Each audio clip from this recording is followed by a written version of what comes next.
भूख की पीड़ा न बदली, न खंडहर कंकाल बदला है। मुद्दतों सड़कों पे सोया आदमी का हाल नहीं बदला है। ग्राम पंचायत राज बिजवनी पूर्वी की जनता जिंदाबाद, जिंदाबाद जिंदाबाद। भाई वीरेंद्र शाह जिंदाबाद, जिंदाबाद जिंदाबाद। भाई वीरेंद्र शाह जिंदाबाद। जिंदाबाद जिंदाबाद। जी हाँ, ग्राम पंचायत राज बिजवनी पूर्वी पंचायत क्षेत्र संख्या 4 से मुखिया पद के सुयोग्य कर्मठ समाज सेवी जन जन का प्यारा सबका दुलारा आपके सुख दुख का साथी आ गए हैं और वो है भाई वीरेंद्र शाह। भाई वीरेंद्र शाह को भारी से भारी मतों से जिताना है और अपने पंचायत बिजवनी को विकासशील बनाना है। भैया बारे बहरा घर बोलई है अब किए भौजी, भैया बारे बहरा घर बोलई है अब किए भौजी, बोलई है घरे भौजी।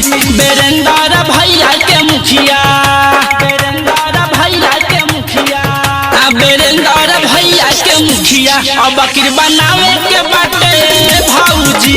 वीरेंद्र भैया के मुखिया अब किर बनावे के बाटे भौजी, बनावे के बाटे भौजी, जितावे के बाटे भौजी। वीरेंद्र भैया के मुखिया अब किर बनावे के बाटे भौजी, वीरेंद्र भैया के मुखिया अब किर बनावे के बाटे भौजी। ग्राम पंचायत राज बिजवनी पूर्वी की जनता जिंदाबाद, जिंदाबाद जिंदाबाद। भाई वीरेंद्र शाह जिंदाबाद, जिंदाबाद जिंदाबाद। भाई वीरेंद्र शाह जिंदाबाद। जिंदाबाद जिंदाबाद। पंचायत के सेवा करी है न कहले है अरमान बा, जनता के हक लाल रसौन करई है पहचान बा, करई है पहचान। सुनला गाँव के सेवा करी है न कहले है अरमान बा, जनता के हक लाल रसौन करई है पहचान बा। गली गली नाला निकली है न रही न दुआरा पर हौदी, रही न दुआरा पर हौदी। भाई वीरेंद्र के मुखिया अब किर बनावे के बाटे भौजी, भाई वीरेंद्र के मुखिया अब किर बनावे के बाटे भौजी।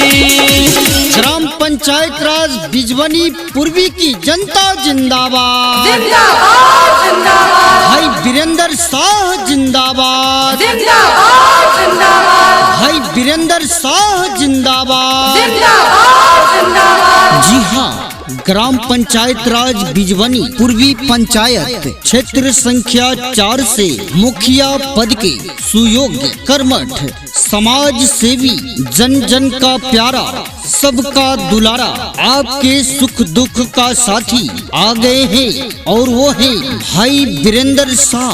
भाई वीरेंद्र शाह को भारी से भारी मतों से जिताना है और अपने पंचायत बिजवनी को विकासशील बनाना है। जनता लमारा अपन छोड़ी काम काज हो, इहे रहन देखी अब किर चाहता समाज हो। सुनला जनता लमारा अपन छोड़ी काम काज हो, इहे रहन देखी अब किर चाहता समाज हो। रुपया के लालच न करी भोटवा दी हमन मौजी, हाँ भोटवा दी हमन मौजी। वीरेंद्र भैया के मुखिया अब किर बनावे के बाटे भौजी, वीरेंद्र भैया के मुखिया अब किर बनावे के बाटे भौजी। ग्राम पंचायत राज बिजवनी पूर्वी की जनता जिंदाबाद, जिंदाबाद जिंदाबाद। भाई वीरेंद्र शाह जिंदाबाद, जिंदाबाद जिंदाबाद। भाई वीरेंद्र शाह जिंदाबाद। जिंदाबाद जिंदाबाद।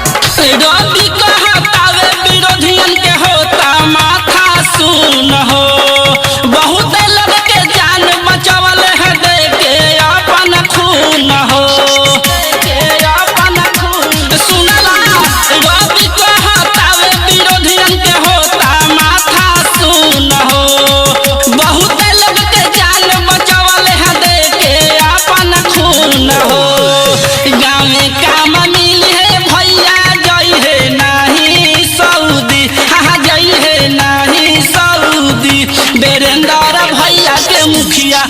की बनावे के बाटे भौजी वीरेंद्र भैया के मुखिया अब की बनावे के बाटे भौजी।